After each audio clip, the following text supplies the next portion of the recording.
This is going to be episode 2 in our 1,000-gallon series. I want to show you where we are today, some of the issues we've had in the last few weeks to get to here. So, big thing we had was Cyano. I'm going to show you a clip real quick of where we were. Cyano was taking over the tank. This video clip I'm showing you actually is not even as bad as it was. Unfortunately, I didn't get one in the next stage, but I'm going to roll that. Just to show it off. Fish are all super hungry. It's going all the way across the whole bottom here, and then the tops of our rocks. All right, and welcome back. So we're gonna go ahead and show you now where we are today. Give a little bit of fish feeding as well to go along with it. Everyone loves that. So the sand is looking much cleaner than it was. As you can see, this diamond goby is huge. Yeah, we've almost completely nuked the cyano out of the tank. There's a little bit here you can kind of see on the tops of the rocks, and that's part of that is we just water flow. We're still working on the flow a little bit. We've installed 2 MP60s on the back end here. We've got them going 100%, creating a standing wave, or attempting to at least. We plan to take these, this is a closed loop system, so we're going to be taking these returns 1 and 2. We're going to split them and kind of help with the flow on this end as well. So what I've done for the cyano and how we've managed to deal with that is actually lowering the phosphates. So the phosphates in this tank were they were up to like 1.5 when we started the tank. We had them about 1.2 right around the change, or 1.0. And I looked up some solutions to do it, because water changes are a little bit hard to do on 1,000-gallon over and over again. And when you have such high phosphates, doing a water change doesn't necessarily help too much. It lowers it, but the problem is that a lot of that stuff's in your substrate and it ends up leaching back into the water pretty quickly. So we did a few water changes back to back. We lowered it. It got it to like 1.0, like I said, and I looked up some other solutions. So we ended up using this product called ROWA-PHO. Never used it before in any tanks of mine, but it was recommended on Worldwide Coral's podcast, actually, talking about like ways to help reduce the nutrients levels in your tank. So I decided to give that a shot, and it worked amazingly, actually. So in the first like 4 days, the phosphates went from the 1.0, 1.1 down to 0.4, and the difference in the tank was the difference in the tank was insane. Honestly, like, the sand went from complete red, like we were seeing. It was much worse in that clip I showed you. It went from like a full red covering of cyano, all of the rocks, where you could tell it was like, it was about to get pretty bad. And it just completely cleared up. So part of that is, of course, flow as well. If you're dealing with cyano issues, first thing you want to do is look at your nutrient levels, and then take a look at your flow, right? A lot of times it's going to happen in a dead zone. So adding these MP60s definitely helped. Another feeding on this side. Adding these MP60s most definitely helped. And as we go ahead and move towards kind of splitting this closed loop system up, it definitely is going to help back here. Might have to do some kind of gyres over here as well. Still kind of, you can see a little bit on the rocks here. But overall, it's looking pretty good.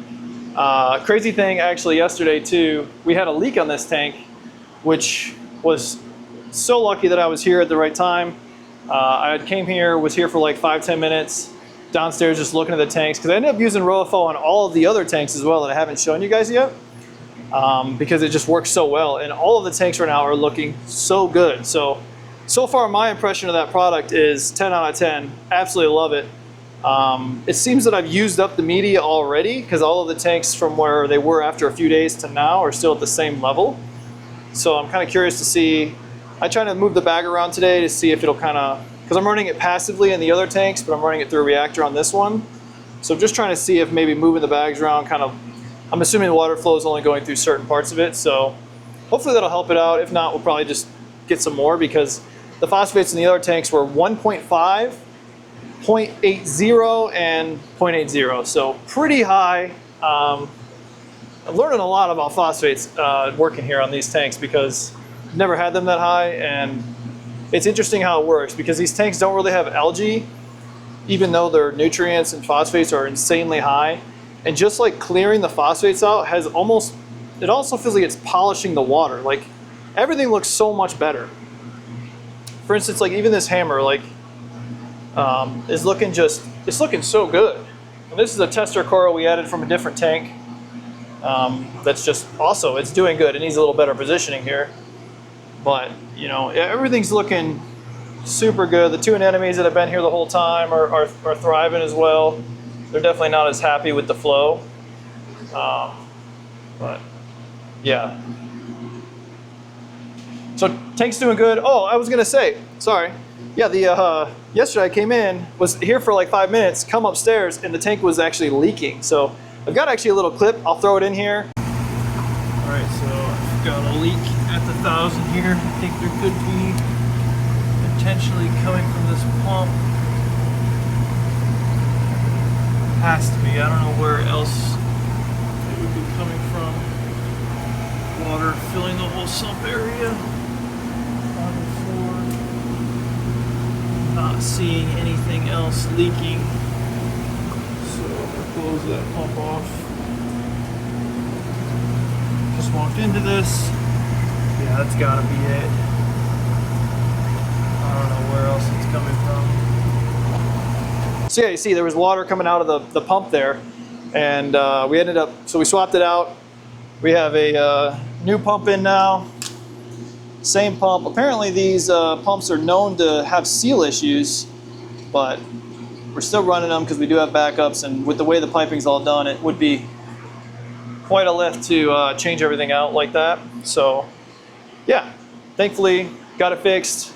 Thankfully I was here. We put a leak sensor right there as well to kind of make sure that if we're not here, we get that notification quickly. Yeah, it was scary. So I'm glad we got that out of the way, because this tank is like super close to being ready to add corals. Honestly, I'd say it is now. The phosphates are still at 0.4, but it's within range of like, it's gonna be fine, but we're gonna try to lower them a little more. Like I said, I wanna see changing this reactor up, seeing if moving that material around will start to help leach a little more. If not, I'll get another bucket and we'll just throw it in there. So yeah, the 1000 is looking great. A lot of cool and exciting things coming. Mike's about to bring some larger colonies that he has at his house on over to kind of, you know, start filling in the rockscape. And we have a frag show coming up November 17th. So looking to pick up a whole lot of stuff there. Really excited. This tank is going to be absolutely popping off in no time. So that's today's updates for the 1000. A little different style video than I've done before. Still kind of trying to figure out how to do, you know, how to do these things. So please let me know what you think in the comments below. If you like it, if you hate it, you know, let me know. I enjoy watching these kind of videos where someone's just talking about a tank and showing you what they're doing with them. So that's kind of what I want to do with these series of the tanks. So yeah. Anyway, thanks for watching. Please, like I said, like, comment, subscribe, and let me know what you think of the 1000.